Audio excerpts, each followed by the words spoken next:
Hi, and welcome to our lesson for today. We are going to be going over rates, ratios, and proportions. If you want to see any other videos related to this, you can find those links below. And let's go ahead and get started. So we're going to start with some definitions, and the first definition is ratio. Now, this is probably something many of you have learned already, but we're going to go back over it, and then we're going to learn proportions and how everything relates. So a ratio is where you compare two numbers or two amounts using division. So typically ratio is written with a colon in between. So if I were to say my ratio is 1 to 2, I would write it like this, or I could also write it as a fraction, 1/2. Now the denominator cannot equal 0. So just for a sample here, if I have a over b, which is how I wrote it the first time, then b cannot equal 0, and that's true for all ratios. Now let's move on to proportion, and a proportion is when two ratios are equivalent. So let's say this case I have a over b equals c over d. So to make this to where it relates, AB is, if a over b was 1/2, that would be equal to 2 over 4. So these are equal ratios because 1/2 and 2/4, if I were to reduce 2/4, I would get 1/2. So they're the same. They're proportional to each other. Cross products is the process I use to solve for a missing value in a proportion. So if I had a over b equals c over d from the last problem, I can cross multiply. So I can do a times d, and that is equal to c times b, or b times c. Doesn't matter which direction you write it in. So let's go back up here to this problem, or this example on proportion, which means that 4 times 1 is equal to 2 times 2. So 4 times 1 is equal to 2 times 2. Well, we know 4 times 1 is 4. We know 2 times 2 is 4, so that is true.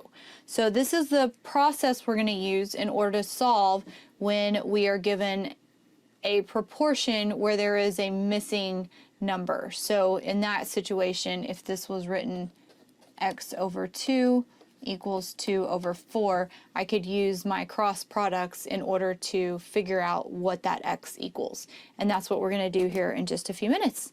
So let's go ahead with some more definitions. This one kind of goes over a lot of concepts that you've probably been through before, but we're going to take it one step at a time. So for rate, a rate is a ratio with different units of measurement. So again, a fraction, or written as a fraction. And so we're comparing two numbers. So let's just say I have 24 miles over 3 gallons. So I have a ratio, and I have two different units of measurement. So I have miles and I have gallons. Those are two different measurements. Okay, so let's move on to the next definition. I have a unit rate, which is related to the rate. A unit rate is the ratio where the second unit equals 1. And so this one is, if I were to say that 24 miles in 3 gallons, that would mean that there's 8 miles per 1 gallon. And what I did to solve that is I divided my numerator, my 24 miles, divided by 3. And I ended up reducing it, is what essentially happens. And so now I could say 8 miles per gallon, since I don't have to write that 1 there. Okay, so that's just a basic unit rate. You're just going to reduce it or divide the numerator by the denominator. And then my conversion factor is the process of converting a rate to a different unit. Now, what that means is if I'm given the unit 12 inches over 1 foot, I can actually convert this because the inches and the feet are measurements that are comparable. And so another one would be if I have 60 minutes in 1 hour. And so I can use this conversion factor in order to figure out if I have 60 minutes, I can figure out how many hours that is. If I have 540 minutes, I can figure out how many hours that is. And so a conversion factor is the process of converting a rate to a different unit. All right, so now let's move on to some actual problems that are going to kind of help you use this as far as just on your basic daily life. This is where we get into a lot of word problems where it's going to have actual meaning as to, why we do this. And so we're going to start out with some proportion examples so that you can see how to solve them and how easy it is to set them up. So if I had x over 60 equals 3 over 5. So I want to solve for x. And so in order to set up that problem, I'm going to do cross multiply. Okay. A lot of people call this the butterfly method because it looks like butterfly wings when you cross multiply. So x times 5 is 5x. 60 times 3 is 180. And now I have a one-step problem. So I can solve for x by dividing by 5 on both sides.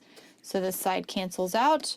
So x equals 180 divided by 5 is 36. So pretty simple once you have it set up, and especially the ones that are proportions already, it's already set up and ready for you to go. All right, let's try another proportion problem. So I have 4 divided by 9 equals x plus 1 divided by 10. So I'm going to still cross multiply, only this time it's a little bit different. So this time I'm doing 4 times 10 is 40, and then 9 times x plus 1. So anytime I'm multiplying denominator and numerator, if the numerator or denominator has a variable plus a number or minus a number, I'm going to distribute. So I have to distribute my 9 first. So 40 equals 9x plus 9. So next I have a two-step problem. So I'm going to subtract 9 from both sides, and I'm left with 9x equals 31. And then when I go ahead and divide by 9 on both sides, I have x equals 31 over 9. And then let's try one more before we move on to some rate problems. So I have 5n over 8 equals 3 over 4. So we're going to cross multiply.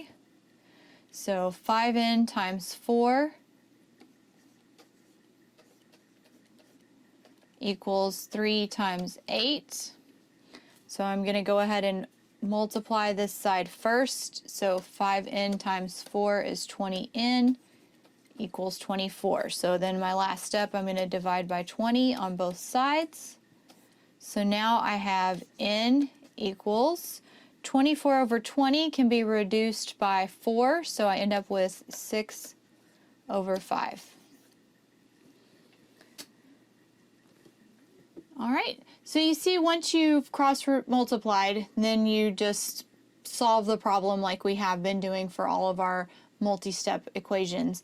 If you notice also, I typically tend to start from top left and move right. So when I have 5n times 4, I'm going to write this one first on the left side, and then I'm going to set it equal to 3 times 8 on the right side. And I tend to do that just so I don't accidentally write the same thing twice and get the wrong answer, and it just kind of keeps things as a habit for me so that it ends up being the same every single time. And so we're going to go ahead and move on and do some rate practice here. So we're going to find the unit rate. And this was one we talked about just a while ago, where we're going to divide the numerator by the denominator. So the first thing we have to do is set it up. So the first one says Max can eat 21 cookies in 7 minutes. So our rate is going to be cookies to minutes. And so I'm going to have cookies to minutes is how I'm going to set this up.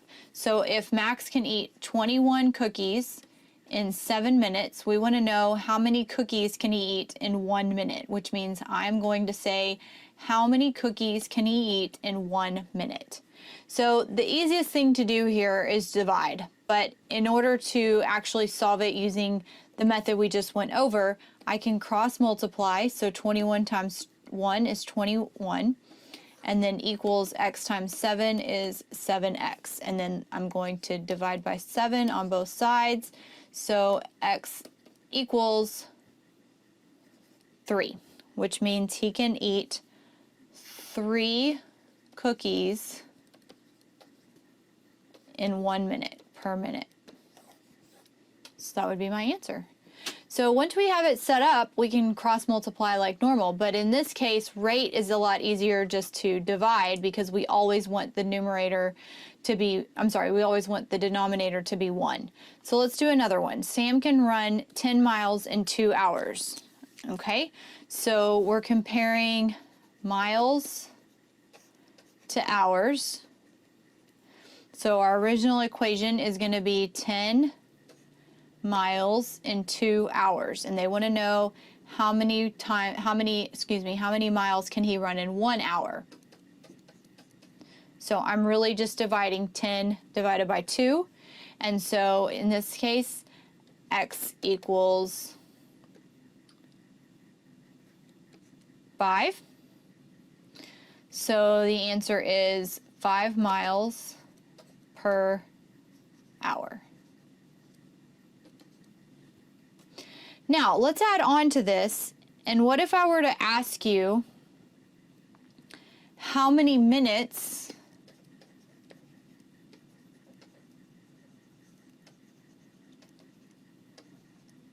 did Sam run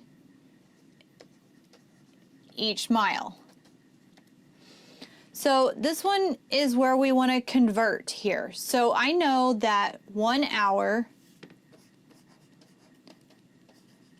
equals 60 minutes, right? So if he ran 5 miles in 1 hour, he ran 5 miles in 60 minutes. 1 hour and 60 minutes are equal, so I can substitute that in there. So then I want to know how many 1 mile took him how many minutes, because I want to know how much each mile was. So once I have this one set up, I can still do my cross multiply method. So I'm going to multiply 5 times x, which is 5x. I'm going to multiply 60 times 1, so it equals 60. And then when I divide by 5 on both sides, x is going to equal 12, which is 12 minutes per mile. Took me 12 minutes per mile. So this is just a way that you can see, you can take one problem where they're asking miles in an hour, and then you can convert it to figuring out how many minutes each mile took. And so each of these has different ways that you can solve them. If you notice, all of them can be solved using the proportion cross multiply method, but a lot of these, when you're finding the unit rate, you can just divide the numerator by the denominator. Okay, so let's move on to a couple more practice problems real quick, and these are both going to be proportion problems. So we have 3 over x plus 3 equals 4 over x plus 12. I'm going to go ahead and have you pause the video and try this one on your own. Okay, so let's go ahead and solve this one, and we're going to do the cross multiply method. So I'm going to do first 3 times x plus 12 equals 4 times x plus 3. And remember, when we have a variable plus or minus a number, I'm going to have to keep that in parentheses. And so the next step is going to be to distribute. And I can go ahead and distribute on both sides in one step. So 3 times x is 3x, plus 3 times 12 is 36. 4 times x is 4x, plus 4 times 3 is 12. Now I'm going to go ahead and subtract my 3x, just because it's the smaller x, and so I know when I subtract that I'm going to end up with a positive. So I have 36 on the left side equals 4x minus 3x is x plus 12. And then now, because I don't have a coefficient anymore, I'm going to subtract 12, and this will be my last step. So 12 minus 12 is 0, so I'm left with x on the right side. 36 minus 12 is 24. All right, so you can sub this in, 24 for both your x's, solve, and these will be equal. One more for today. 4 over 3n minus 14 equals 3 over 4n. Go ahead and pause the video and try this one on your own first.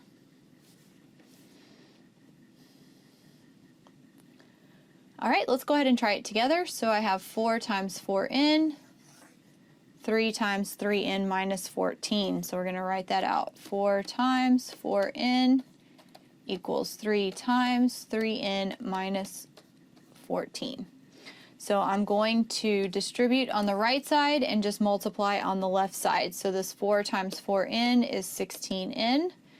3 times 3n is 9n. Minus 3 times negative 14 is a negative 42. Then I'm going to subtract my 9n so that I can cancel it on this side. Now I am left with 7n equals negative 42. At this point I have one step left, and that's divide by 7. So this cancels, so I have n equals a negative 42 divided by 7 is negative 6.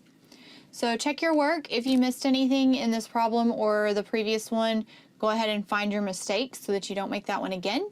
And we're going to have another video linked below where you can do more practice problems going over this information. And join us again for the next video. If you like this one, give us a thumbs up and subscribe to our channel. We'll see you later. Bye.